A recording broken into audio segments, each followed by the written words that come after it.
আজ রবিবার ছিল বলে বাজারে যেতে সকাল সকাল একটু মুরগির মাংস এনে রান্না করলাম। কলেজে হোস্টেল থাকাকালীন রান্না একটু শিখেছিলাম, সেজন্য আজ রান্নাটা নিজেই করি। রান্নার রেসিপিটা ছিল খুবই সিম্পল, খুবই সহজ। মিক্সিতে দুটো টমেটো, দুটো পেঁয়াজ, ৫-৬টা রসুনের কলি, ৩টে লঙ্কা দিয়ে ভালো করে গ্রাইন্ড করে গরম তেলে ছেড়ে দিতে হবে। এখন মাংসটা হলুদ নুন দিয়ে ম্যারিনেট করে আলাদা করে রেখে তারপর ওই মশলার সাথে ভালো করে মিক্স করে ১০ মিনিট কষতে হবে।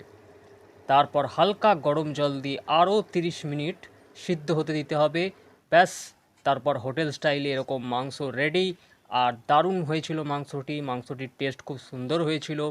খেয়ে দারুণ মজা এলো এবং সকলের সাথে আমি শেয়ার করলাম। বাড়িতে সকলেই ছিল, সকলে খেলাম, কিন্তু প্রথমে কয়েক পিস আমি নিজেই টেস্ট করি এবং খুব সুন্দর হয়েছিল, সত্যিকারের অনবদ্য লাগছিল খেতে।